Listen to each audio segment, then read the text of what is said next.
पंजाब में ऑक्सीजन का बड़ा संकट, मुख्यमंत्री ने पीएम और गृह मंत्री को लिखा खत, कहा बढ़ाई जाए सप्लाई। सूबे में 10,000 से ज्यादा मरीज ऑक्सीजन सपोर्ट पर।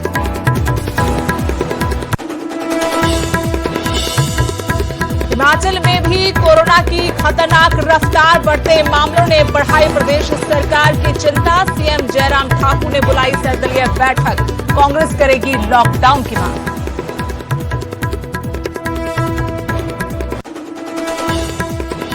कोरोना काल में हरियाणा सरकार का बड़ा फैसला, पीडब्ल्यूडी रेस्ट हाउस में मुफ्त में रह सकेंगे डॉक्टर और मेडिकल स्टाफ। उप मुख्यमंत्री दुष्यंत चौटाला ने जारी किए आदेश, रेस्ट हाउस में डॉक्टर्स का रहना खाना होगा मुफ्त। लॉकडाउन में भी चलेगी हरियाणा रोडवेज की बसें, परिवहन मंत्री मूलचंद शर्मा का बयान, हरियाणा रोडवेज को नहीं किया गया बंद, 50% सवारियों के साथ जारी रहेगी बस सेवा। शिमला में कोरोना मरीजों के तनाव को कम करने का नया तरीका, डॉक्टर्स और नर्स नाच गाकर कर रहे हैं हौसला अफजाई, अस्पताल का वीडियो सोशल मीडिया पर वायरल। लॉकडाउन में नियम तोड़ने वालों की आई शामत, अंबाला में पुलिस ने कराई उठक बैठक, बेवजह घूम रहे लोगों को सिखाया सबक। कोरोना का आईपीएल पर भी हुआ असर, बीसीसीआई ने रद्द किया आईपीएल टूर्नामेंट, 4 टीमों के खिलाड़ी हैं कोरोना पॉजिटिव।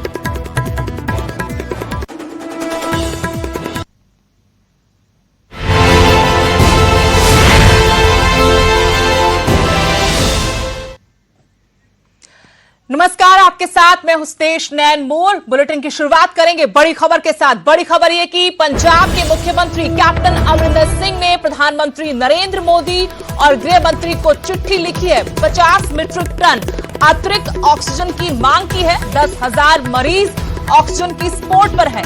ये कैप्टन की तरफ से कहा गया। 20 और ऑक्सीजन के टैंकर भेजे जाएं। पंजाब को पाकिस्तान से सहायता लेने की भी इजाजत नहीं दी गई है। संकट बढ़ता हुआ, ऐसे में लगातार ये मांग उठाई जा रही है पंजाब सरकार की तरफ से कि उनको ऑक्सीजन मुहैया करवाई जाए। दवाओं को लेकर भी कुछ देर पहले प्रदेश के स्वास्थ्य मंत्री ने न्यूज 18 पर कहा था कि किस तरीके की किल्लतें उनको आ रही हैं। अब कैप्टन अमरिंदर सिंह ने प्रधानमंत्री और गृह मंत्री को बकायदा पत्र लिखा है, मांग की है 50 मीट्रिक टन अतिरिक्त ऑक्सीजन की और कहा कि 10,000 मरीज ऑक्सीजन सपोर्ट पर हैं।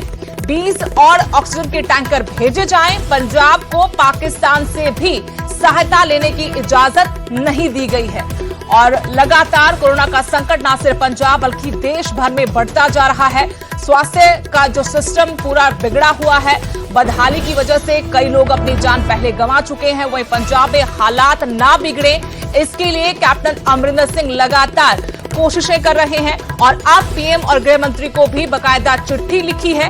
इस खबर पर और जानकारी लेंगे, पंकज कपाही मेरे सहयोगी जुड़े हैं और जानकारी के साथ। पंकज, कैप्टन सरकार की तरफ से लगातार केंद्र से मदद के लिए गुहार लगाई जा रही है। अब एक बार फिर से मुख्यमंत्री की तरफ से पत्र लिखा है पीएम को, गृह मंत्री को और ऑक्सीजन की मांग की है। क्या कुछ और जानकारी है? देखिए, दिल्ली के बाद अब पंजाब के मुख्यमंत्री भी केंद्र सरकार से मांग कर रहे हैं कि प्रदेश में ऑक्सीजन की मात्रा बढ़ाई जाए, प्रदेश में ज्यादा से ज्यादा ऑक्सीजन के टैंकर जो है वो भेजे जाएं, क्योंकि इस समय पंजाब में 10,000 के करीब मरीज जो हैं वो ऑक्सीजन पर हैं और ये तादाद आने वाले दिनों में बढ़ भी सकती है। और इसी चुनौती को देखते हुए मुख्यमंत्री कैप्टन अमरिंदर सिंह ने मांग की है कि केंद्र सरकार, प्रधानमंत्री नरेंद्र मोदी और होम मिनिस्टर अमित शाह खुद दखल अंदाजी करके जो है वो ऑक्सीजन के टैंकर जो है वो पंजाब में भेजे। और मुख्यमंत्री ने जिक्र पाकिस्तान का भी किया। उन्होंने कहा कि पाकिस्तान से अटारी वाघा के बॉर्डर के जरिए जल्दी से जल्दी वहां पर आयात करने की मंजूरी केंद्र सरकार दे, ताकि पंजाब में किसी भी तरह से ऑक्सीजन की कमी जो है वो आने वाले दिनों में सामने ना आ पाए। क्या पंकज, ये पहली बार है कि पाकिस्तान के जरिए ऑक्सीजन के आयात को लेकर ये मांग उठाई गई है पंजाब की सरकार की तरफ से? देखिए, इससे पहले एक बार पहले भी मुख्यमंत्री इस बात की मांग कर चुके हैं, इससे पहले भी कह चुके हैं कि पाकिस्तान से जो ऑक्सीजन आयात करनी चाहिए, क्योंकि अगर दूसरी जगह से आएगी तो वो दूरी बढ़ती है, लेकिन पाकिस्तान क्योंकि पंजाब का पड़ोसी मुल्क है, पंजाब के बिल्कुल सरहद लगती है और इसी वजह से जल्द वहां पर ऑक्सीजन की आयात हो सकती है, क्योंकि वहां पर जो इंडस्ट्री है वो पंजाब को ऑक्सीजन देने के लिए तैयार है। लेकिन केंद्र सरकार की जब तक मंजूरी नहीं मिलेगी तब तक ऑक्सीजन जो है वो भारत में नहीं आ सकती, क्योंकि दो मुल्कों के बीच का मामला है। और ऐसे में इसीलिए प्रधानमंत्री और होम मिनिस्टर को दखल देने की बात जो है वो मुख्यमंत्री कैप्टन अमरिंदर सिंह ने चिट्ठी लिखकर की है। जी शुक्रिया पंकज। जानकारी के लिए तो कैप्टन अमरिंदर सिंह की तरफ से पीएम और होम मिनिस्टर को चिट्ठी लिखी गई है। 50 मीट्रिक टन अतिरिक्त ऑक्सीजन की मांग इस चिट्ठी में की है सरकार से। 10,000 मरीज ऑक्सीजन की सपोर्ट पर हैं, ये कैप्टन की तरफ से कहा गया। साथ ही कहा कि 20 और ऑक्सीजन के टैंकर भी भेजे जाएं। पाकिस्तान से सहायता लेने की इजाजत की भी एक बार फिर से मांग की है, क्योंकि पाकिस्तान से ऑक्सीजन का अगर आयात होगा वो तुरंत और कम वक्त में पंजाब को मिल पाएगी। अब देखना होगा कि इस चिट्ठी पर क्या जवाब आता है।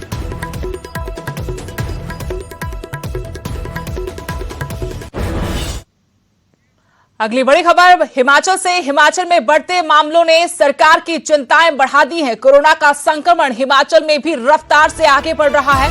कोरोना के बिगड़ते हालात पर मंथन किया जा रहा है। सीएम जयराम ठाकुर की अध्यक्षता में सर्वदलीय बैठक हो रही है।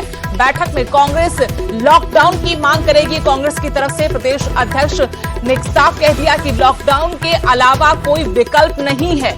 न सिर्फ हिमाचल कांग्रेस अध्यक्ष की तरफ से बल्कि राहुल गांधी इससे पहले कह चुके हैं, ये पार्टी की गाइडलाइंस है और पार्टी की तरफ से कहा गया कि संपूर्ण लॉकडाउन ही एकमात्र विकल्प है, हल है। इसी तर्ज पर अब हिमाचल कांग्रेस ने भी ये पहले ही कर दिया सर्वदलीय बैठक से साफ कि वहां पर लॉकडाउन ही एकमात्र हल होना चाहिए और लॉकडाउन की मांग की जाएगी। सर्वदलीय बैठक बुलाई है हिमाचल में, जिसकी अध्यक्षता मुख्यमंत्री जयराम ठाकुर कर रहे हैं। हिमाचल में कोरोना का कहर लगातार बढ़ता जा रहा है, हालात बेकाबू ना हो, इसके मद्देनजर सर्वदलीय बैठक का फैसला हुआ है। और जानकारी हम लेंगे मेरे सहयोगी शिमला से रणवीर इस वक्त जुड़े हैं। रणवीर, क्या ताजा जानकारी आपके पास है, क्योंकि सरकार की तरफ से सर्वदलीय बैठक बुलाने का फैसला हुआ था?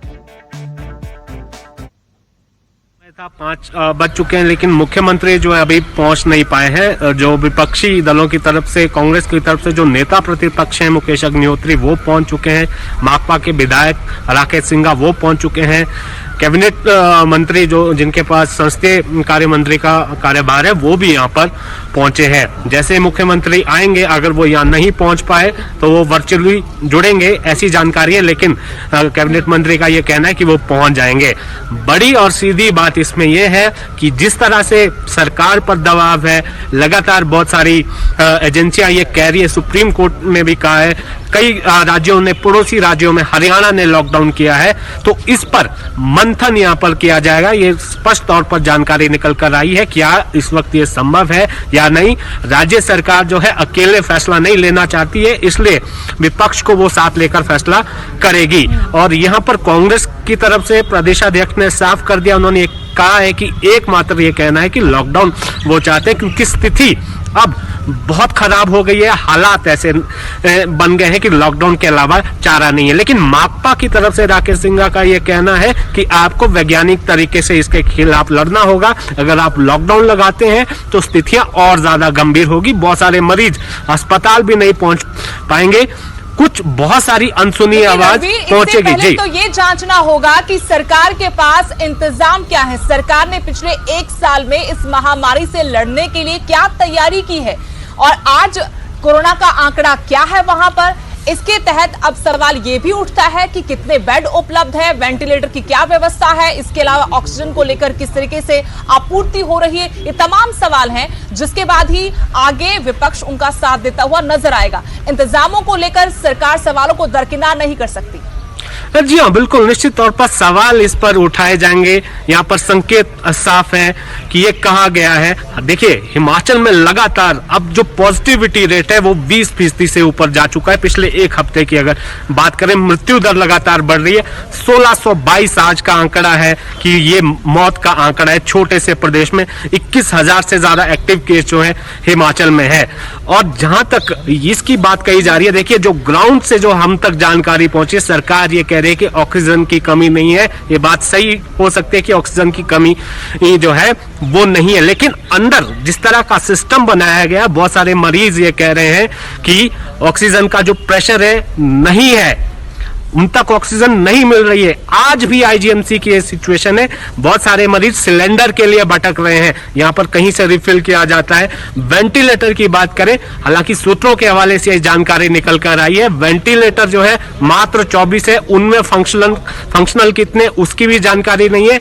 मंत्रियों तक की अप्रोच है सुदेश, ये जानकारी निकल कर आई है, मंत्री भी अप्रोच लगा रहे हैं, फोन कर रहे हैं कि हमारा कोई मरीज है वेंटिलेटर देखिए। कुछ विधायक, सत्ता पक्ष के विधायक ने भी जो है ये कहा है, अप्रोच किया है अस्पताल को कि वेंटिलेटर चाहिए, लेकिन वेंटिलेटर नहीं है। तो कुल मिलाकर ये सवाल बिल्कुल जायज है कि आपके पास 1 साल का समय था, आपने को समझते हुए रणवीर, क्या कोई विकल्प बचता है लॉकडाउन के अलावा? क्या सरकार के सामने कोई विकल्प बचता है? और दूसरा, लगातार हम देखते रहे बाकी राज्यों में, वहां से सरकार को सबक लेना चाहिए, विपक्ष को भी समझना चाहिए कि वहां भी लगातार ऐसे ही कहा जा रहा था कि ऑक्सीजन को लेकर कोई किल्लत नहीं है, लेकिन अब हरियाणा में भी मारामारी है। जो स्वास्थ्य मंत्री हैं, गृह मंत्री हैं, उनके अपने शहर में, अपने जिले में ऑक्सीजन नहीं है। तो सोचिए कि पहाड़ी राज्य में कितनी मुश्किलें होंगी अगर हालात यूं ही बिगड़ते रहे तो। जी हाँ, देखिए इस वक्त जो है विपक्ष की तरफ से कह रहा, हम लोग भी सरकार से कह रहे कि हम ज्यादा सवाल नहीं उठाना चाहते, ये समय जो है कोरोना से लड़ने का है, लेकिन आपने स्थिति ऐसी कर दी, एडमिशन नहीं हो रहा है लोगों को।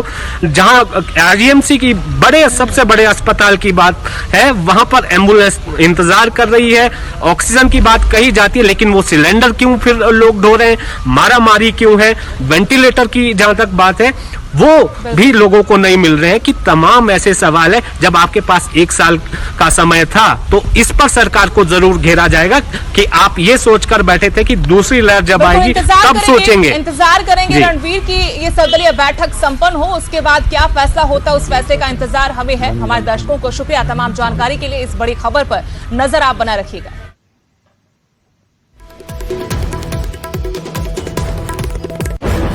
अगली बड़ी खबर शिमला के दीनदयाल उपाध्याय यानी डीडीयू अस्पताल में डॉक्टर्स और नर्स ने नाच गाकर कोरोना मरीजों का तनाव कम करने का नया तरीका अपनाया है। इसके अलावा मरीजों को ऐसे वीडियो दिखाए जा रहे हैं जिनमें कोरोना वॉरियर्स, डॉक्टर, नर्स और अन्य कर्मचारी कोरोना मरीजों की सेवा में जुटे हैं।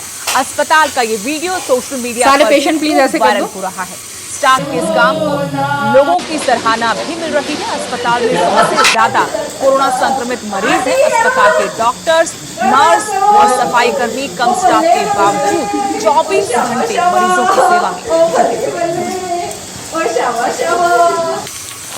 इतनी शक्ति हमें देना दाता, मन का विश्वास कमजोर होना, हम चले नेक रास्ते पे हमसे भूल कर भी कोई भूल होना, इतनी शक्ति हमें देना दाता। उधर बिलासपुर में भी ऐसी तस्वीरें सामने आई हैं। अस्पताल स्टाफ कोरोना मरीजों की हौसला अफजाई कर रहा है। आपको तस्वीरें दिखाते हैं क्योंकि कोरोना का कहर लगातार बढ़ता हुआ और लोगों की जिंदगी पर एक बड़ा संकट, जो अस्पताल में सुविधाएं हैं, इंतजाम है, वो नाकाफी साबित होते जा रहे हैं। आने वाला वक्त और बड़ी चुनौती के साथ हमारे सामने होगा, लेकिन फिलहाल तस्वीरें आपको दिखा रहे हैं शिमला की और बिलासपुर की, जहां जो स्टाफ है अस्पताल का किस तरीके से लोगों का मनोबल बढ़ाए हुए है। जो कोरोना संक्रमित मरीज वहां पर है उनको हौसला दे रहा है, नाच गाकर, कहीं पर तो प्रार्थना करके उन्हें हिम्मत बंधा रहे कि कोरोना से जंग वो जरूर जीतेंगे। बिलासपुर में स्टाफ किस तरीके से कोरोना मरीजों की हिम्मत बढ़ा रहा है, वो तस्वीरें भी हम आपको दिखा रहे हैं।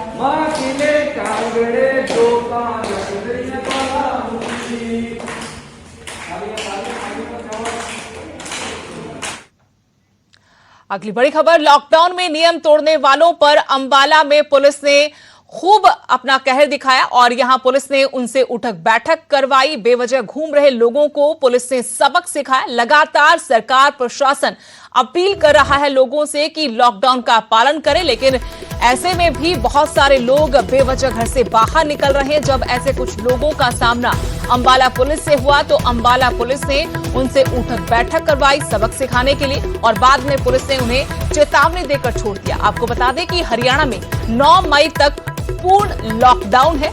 सोहना में भी लापरवाही पर पुलिस ने सख्ती दिखाई। पुलिस ने बेवजह घूम रहे लोगों की खूब खबर ली। नियम तोड़ने वालों पर पुलिस ने डंडा बरसाया, बाइक सवार युवकों पर लाठी चलाई। देखिए, लोगों के सहयोग के बिना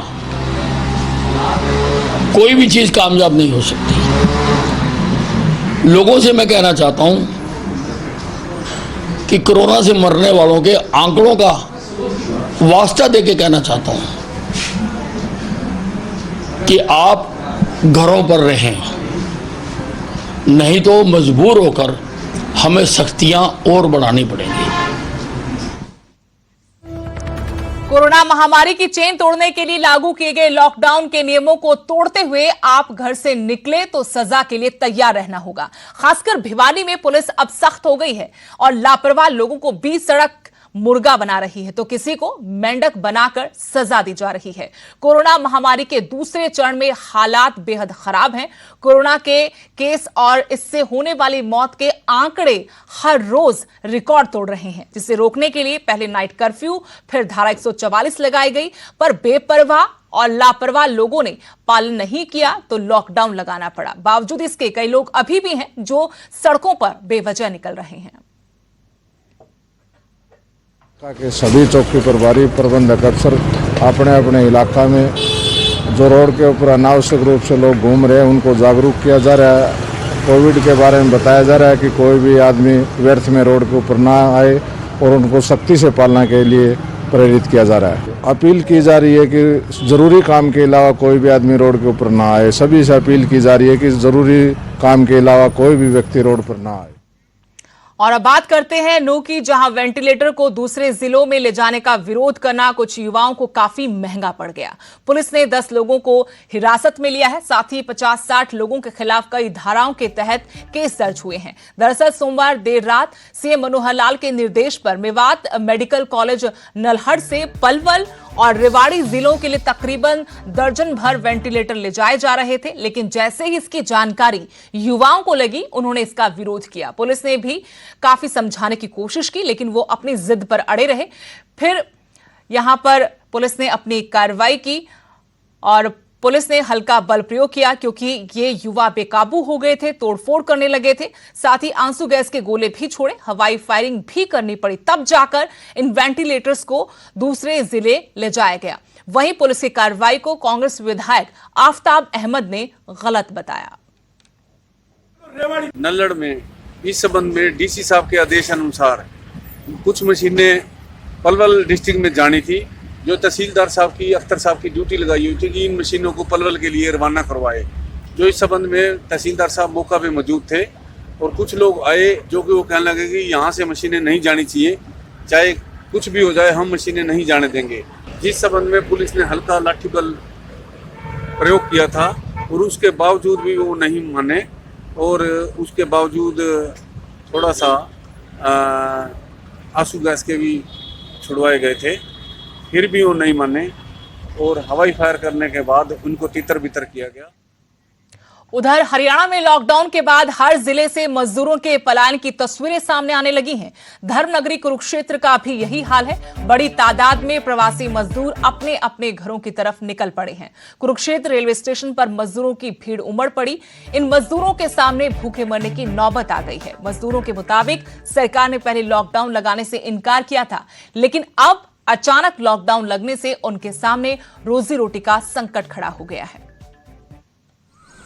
लॉकडाउन लग चुका है और लोग प्रवासी मजदूर भी अपने घर को रवाना हो चुके हैं, क्योंकि प्रवासी मजदूरों का कहना है कि लॉकडाउन में वो करे क्या रहकर। उनकी फैक्ट्रियां बंद हो चुकी हैं, काम धंधे बंद चुके हैं और वो अब घर यानी कि अपनी फैक्ट्रियों में उनको कहा जा रहा है कि प्रवासी मजदूर अपने अपने फैक्ट्रियों को छोड़ें और यहाँ से निकलें। प्रवासी मजदूर देखिए कुरुक्षेत्र के रेलवे स्टेशन पर इंतजार कर रहे हैं, इनकी ट्रेन आएगी और ये भी अपने घर की ओर रवाना होंगे।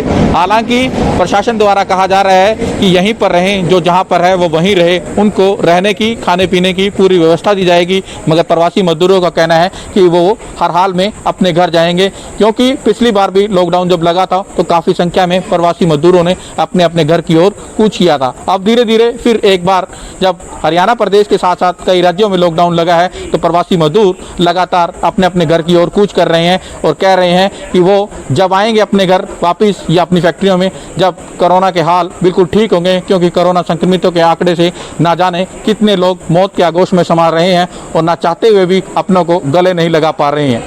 अपने सहयोगी नवोदित के साथ अशोक यादव, न्यूज़ 18। बड़ी खबर, लॉकडाउन में भी हरियाणा रोडवेज की बसें चलती रहेंगी। हरियाणा के परिवहन मंत्री मूलचंद शर्मा का इस बारे में बयान, कहा हरियाणा रोडवेज को बंद नहीं किया गया है, आगे भी रोडवेज को बंद करने का कोई इरादा नहीं है। 50% सवारियों के साथ बस सेवा जारी रहेगी। हरियाणा में 9 मई तक लॉकडाउन लगाया गया, लेकिन अब परिवहन मंत्री मूलचंद शर्मा ने साफ किया कि हरियाणा में लॉकडाउन के दौरान रोडवेज की बसें नहीं रोकी जाएंगी, बल्कि हरियाणा रोडवेज को बंद करने की बजाय 50% सवारियों के साथ अनुमति दी गई है। आगे भी रोडवेज को बंद करने का कोई इरादा नहीं है। हालांकि 50% सवारियों के साथ ये बस सेवा जारी रहेगी। हरियाणा में 9 मई तक पूर्ण लॉकडाउन। लॉकडाउन की अवधि के दौरान हरियाणा रोडवेज की बसों की क्या स्थिति है, इस पर बात करने के लिए मेरे साथ हरियाणा के परिवहन मंत्री मूलचंद शर्मा मौजूद हैं। सर, बसों को लेकर बड़ी असमंजस की स्थिति बनी हुई है, क्या सर स्टेटस है फिलहाल? जितनी हरियाणा प्रदेश में हरियाणा रोडवेज की जरूरत है उतनी बस हमारी चली हुई है। कोरोना काल में कोई भी आदमी किसी भी सवारी को बैठाने को तैयार नहीं है और हरियाणा रोडवेज की ही व्हीकल है जो एक दूसरे का जो प्रदेश के लोगों की मदद करती है और जितनी जरूरत है उसी जरूरत के हिसाब से हमारी रोडवेज की बस सड़क पे है। जरूरत का मतलब अगर हम इसको ऐसा समझे कि एक डिपो में या एक स्टैंड पर जितनी सवारियां मौजूद हैं, जिस डेस्टिनेशन की हैं उसके आधार पर बसें चला रहे हैं? नहीं, जैसे कहीं 10 बस चलती है वहाँ आज शायद संख्या 5 की भी हो सकती है, 7 की हो सकती है, कई ऐसे जहाँ 10 की 11 की भी हो सकती है। जितनी जरूरत उसी जरूरत के हिसाब से बस हम चला रहे हैं। तो सर क्या एहतियात बरतने के लिए कहा है जो सवारियां आ रही हैं? जो एहतियात खुद लोग समझदार हैं, लोग समझ सके, लोग मान भी चुके हैं। अपने कोरोना से बचना, अपनी जान बचानी है, अपने को नहीं बचाना, परिवार को बचाना है। तो लोग समझदार है कि इस तरह की बीमारी में ना तो बाहर निकल रहे, ना बसों में बैठने का प्रयास कर रहे, ना उनकी मंशा की परिवार में इस तरह के हालात खराब हो। तो लोग ठीक होकर अपने फेस मास्क लगा के सैनिटाइज करके और दूरी बना के लोग यात्रा करते हैं। बस अड्डों को, बसों को सैनिटाइज करने के लिए भी कहा है? बसों को हमने सबको साफ सफाई सब चीज बस अड्डों को हम प्रयास करें, बसों को ज़्यादा साफ कर, बाथरूम, पानी का, सफाई का, सब चीज। कर्मचारियों के लिए क्या निर्देश है सर, जो कंडक्टर हैं, ड्राइवर हैं? जो कंडक्टर ड्राइवर हैं, इस समय के जो हालात हैं देश और प्रदेश में, इसमें सभी लोग हैं, चाहे डॉक्टर्स हैं, पैरामेडिकल है, या अपने रोडवेज के कर्मचारी हैं, पुलिस के कर्मचारी हैं, या दूसरे सामाजिक धार्मिक संगठन है, वो सब। यहां रुकेंगे छोटे से ब्रेक के लिए। ब्रेक के उस पार आपको दिखाएंगे करनाल से कोरोना काल में आई एक राहत की खबर।